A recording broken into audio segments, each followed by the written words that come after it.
Imagine you are standing inside the greatest church on earth. The candles number in the thousands.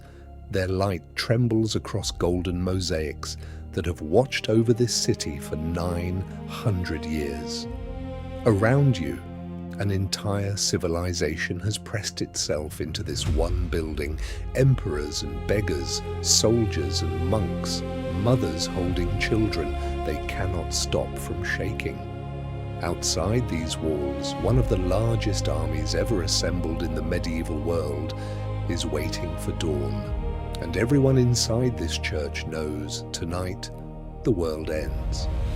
For over 1,000 years, Constantinople stood as something the ancient world had never quite managed to produce, a city that refused to die. While Rome burned, while the Western Empire crumbled into dust and memory, this city endured. It endured plague. It endured siege after siege after siege. It endured the crusaders who sacked it from the inside. It endured famines and fires and civil wars and coups. For 11 centuries, Constantinople remained the beating heart of the Byzantine Empire, the last living echo of ancient Rome, wrapped in Christian gold, perched on a peninsula between two seas at the very edge of Europe. By the spring of 1453, that heart was barely beating, but it was still beating. And that, to a 21-year-old sultan named Mehmed II, was simply unacceptable. To understand what was about to be lost, you need to understand what Constantinople was. Stand at the top of the Galata Tower on the night of May 28th and look across the Golden Horn. Even now, even after a century of decline, the skyline is unlike anything else in the known world.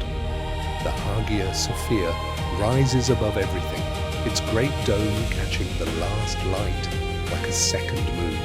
The old hippodrome, where chariot races once drew 100,000 screaming spectators, sits silent and stripped, its monuments carted off, its glory a fading bruise.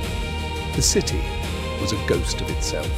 What had once been 1 million souls had collapsed to somewhere between 40 and 80,000. Entire neighborhoods inside the walls had returned to farmland. Sheep grazed where senators once argued. Emperor Constantine XI, the last emperor, though he didn't know it yet, had fewer than 10,000 men to defend 14 miles of walls. Against him, Mehmed had brought somewhere between 80 and 100,000 soldiers, a fleet of over 100 ships, and a cannon so enormous it had to be dragged across Thrace on a platform pulled by 60 oxen.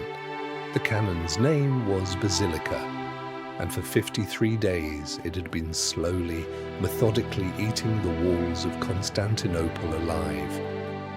The evening of May 28th moves through the city like a last breath. Constantine XI rides through his streets one final time.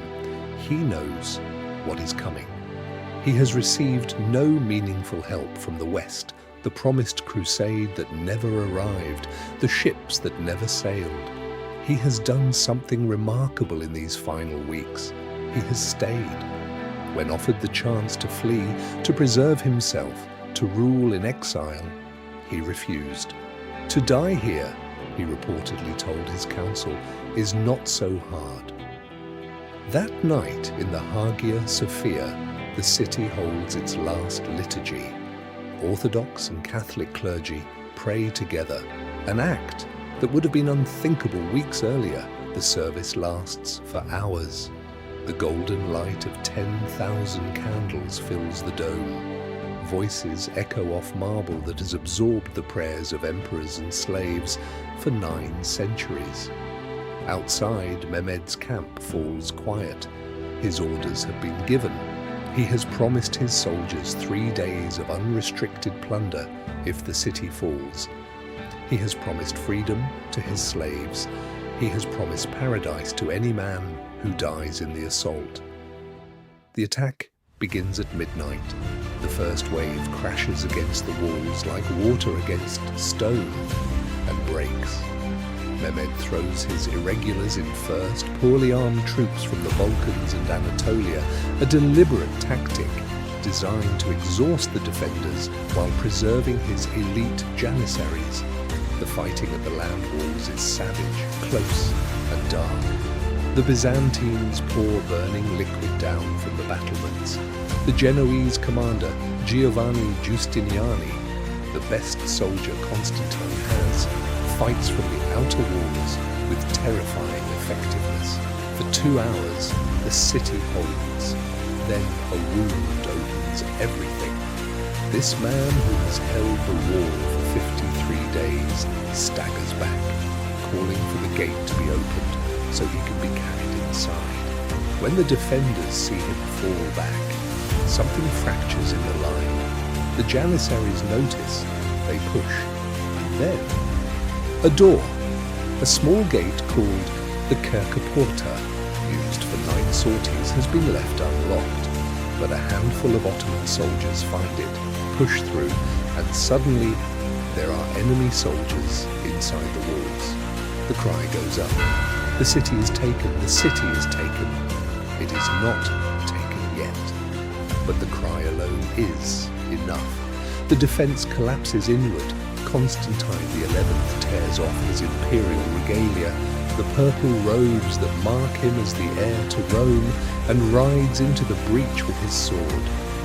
He is last seen fighting on foot somewhere in the chaos near the Pempton Gate. His body is never conclusively identified.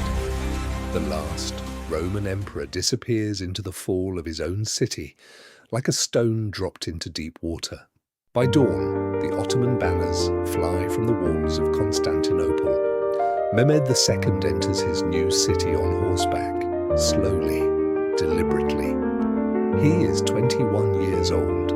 He rides through streets that are already beginning to fill with the sounds of an army unleashed, the crash of doors, the cry of the taken, the clatter of centuries of accumulated treasure being dragged into daylight. For 3 days, as promised, the city is given over, but Mehmed moves through all of it toward one destination, the Hagia Sophia. He dismounts at the entrance. He reaches down and takes a handful of earth and pours it over his own head, an act of humility before God. Then he walks inside.